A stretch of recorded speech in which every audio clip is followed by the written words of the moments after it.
Breaking news in the SportsCenter, the 49ers wasting no time in their offseason, getting their superstar tight end on the books for the foreseeable future. San Francisco locking up six-time Pro Bowler George Kittle in a deal. It is a 4-year extension worth over $76 million, including $40 million of that guaranteed. Kittle has played his entire career in San Francisco after being drafted in the 5th round in 2017. As promised, Peter Schrager here to break all things down. We had a bunch of different questions scripted for you, and then we get the breaking news 10 minutes ago. That's show business, baby. So, Peter, what is your reaction to this extension?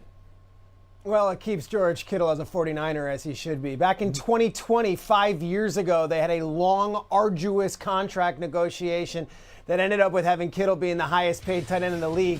That was in 2020. I remember it because I remember speaking with George the day after, and I said, how'd you celebrate? And he said, well, we had some Panda Express and wine in my apartment last night. I said, that's George Kittle for you. Yeah. 5 years later, this was going down that road again, where it was getting in the public a little bit that Kittle wasn't thrilled with his deal.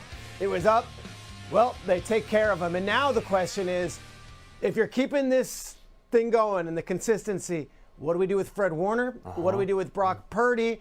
The Niners, they're not saying their window is closed just yet. They're keeping it open, and it's a lot of the guys that were there for that whole run that took them to 2 Super Bowl appearances and all those NFC Championship games. Because Debo is now in D.C., and you're looking at Kittle, 31 years old, still led the 49ers in receiving yards and touchdowns and catches. All right, let's run the 2-minute drill. Here we go. 128 days until opening night. Draft is over. Free agency, they're done barring any unexpected chaos. So what storylines, Schrags, should we be watching for right now?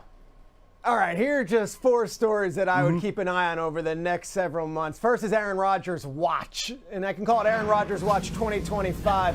We got that Jets logo there. He's currently on the market. Who wants him? Well, the Steelers seem to be the team, yet is he actually going to play? Because you saw him on McAfee. He said, I've got some personal things to deal with. Yep. I'll tell you this. He told the Giants and the Steelers straight up, I have no timetable. If you want to move on, you can move on. The Giants, they opted to pivot.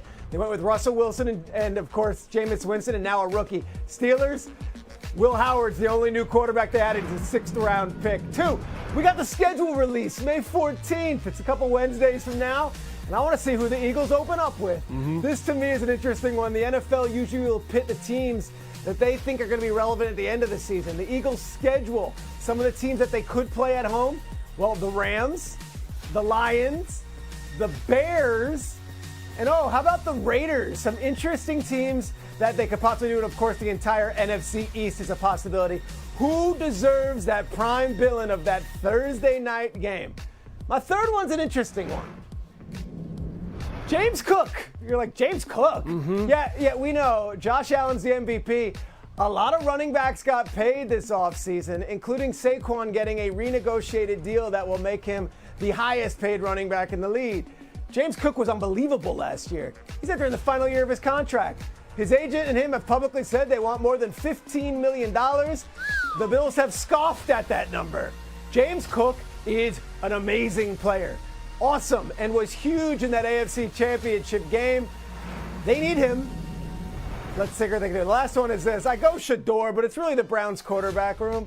Like, I don't know if they can do Hard Knocks because of all the rules, but I would love to just have a camera on all of these names. Now, look, Deshaun Watson, he's going to be paid $46 million to not play. Must be nice. Then you got Kenny Pickett, Joe Flacco, Dylan Gabriel, who was drafted before Shador in the 3rd round, and then Shador Sanders. I'm curious, how does it work out in minicamp? How does it work out in training camp? And then when we get to week 1 with the Cleveland Browns, who is under center? And that's your 2 minutes. Peter Schrager, a professional, breaking things down this morning on SportsCenter. Schrags, fantastic to see you, man. Thanks. New England 4, Packers 5, with the Chargers as an honorable mention, which leads us right into which young QBs now have the most pressure on them based on the moves they made. So you think about the moves that now have been made. Caleb in year 2, well, I personally still think it's too early to have like Super Bowl expectations on a guy in year 2. I think there certainly can be playoff expectations. There have to be playoff expectations, right?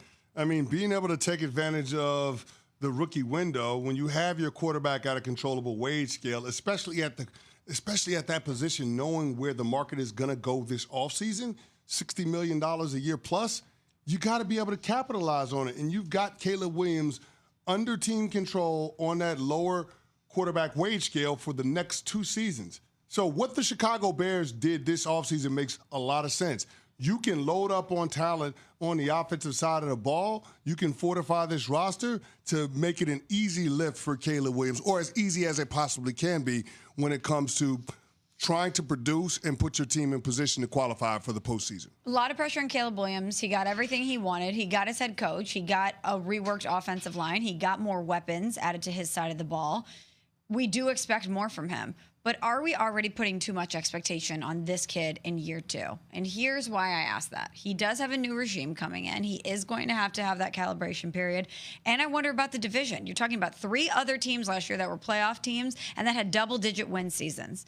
And yes, what will the Lions look like now that Aaron Glenn and Ben Johnson are gone? Will there be any sort of regression when you lost 2 coordinators that were so influential in your success? What will Minnesota look like without Sam Darnold? What is J.J. McCarthy going to be? There could be some regression there. With the Green Bay Packers, Jordan Love was inconsistent last year. What if that persists this year? I sure hope not, but what if it does? That could maybe allow the Bears to take a step forward, but if those 3 teams stay as good as they were this past season, if not better, do we really expect the Bears to take that big of a leap? Well, they have to, Smalls, for exactly the reason that you just pointed out. Them teams ain't going nowhere. So right now, you're the one that has the competitive advantage, well, at least against Detroit and Green Bay, because those quarterbacks are making market-level money. Mm-hmm. So if you're the Chicago Bears, take advantage of what your advantage is, which is Caleb Williams being on the cheap, relatively speaking. Look, your guy was the #1 pick in the draft for a reason. He is uber talented. People said if he developed properly, he could be the best quarterback in that division. And that should be the expectation because he is the #1 pick. Anytime you invest the #1 pick at a quarterback spot, you are expecting that guy to be top 5 at the position at some point throughout his career. With what they've put around Caleb Williams right now, from the coaching staff, from the talent standpoint, he's got to produce. And yeah, I know there's a learning curve that's associated with winning. I know they were 5-12 last year and in the cellar of the division. But you got to turn that around at some point. And it feels like all the pieces are in place to do so in 2025. You bring up an interesting way of looking at it, right, in terms of the rookie contracts. Because if I look at that division without money, I would sit there and say that the quarterback that has the most pressure on them to be great, and you have them on the list here, is Jordan Love. Mm-hmm. I think he has to be great. More than Trevor Lawrence? They're not. No, I'm saying in NFC NFC North. Oh, in the NFC North. Not, okay, got not it. the list. I thought you meant in the list in general. No. Sorry. I'm saying the Packers are on the list, and I would also say that he has more pressure on him than any quarterback in that division to be great. That said, go back to the quarterback rules as featured on ESPN.com twice. No big deal. Who has the best chance of high-level success outperforming their contract? It's Caleb. Because I don't want to jump to a conclusion. I don't know what J.J. McCarthy is going to be. Can he outperform his contract? Yes, obviously, because his contract is so low, relative, as you said, relatively speaking. But this was the #1 pick in the draft who's going to make $8.9 million this year, whose team, I don't want to say is loaded around him, but loaded up around him every which way on the offensive side of the ball. And I will continue to go back to something that Yurko, John Yurkovich said, former NFL player, defensive lineman. We were on Carmen and Yurko on ESPN 1000 last week. He continuously said, and I agree with him, Bears fans cannot complain. You begged and screamed. You wanted Ben Johnson. He was the savior for all of it, that it's no longer just on Caleb. He's the guy to fix everything. So Caleb has to be great for the team to be great because his contract is so low. Well, not just Bears fans. This is the head coach that Caleb Williams wanted Good point, too, when he went on the podcast. He verbalized that. He communicated. He wanted Ben Johnson to be his head coach. Well, you got him. Somebody that's innovative, somebody that finds a way to be creative when it comes to the X's and O's. It won't be boring when it comes to a Ben Johnson offense, especially if the offensive line is not an impediment to what he wants to draw up from an X's and O's standpoint. And based on what the Chicago Bears have done this offseason, it won't be. That offensive line is fortified. Think about it. They added 3 veterans for the interior of that offensive line.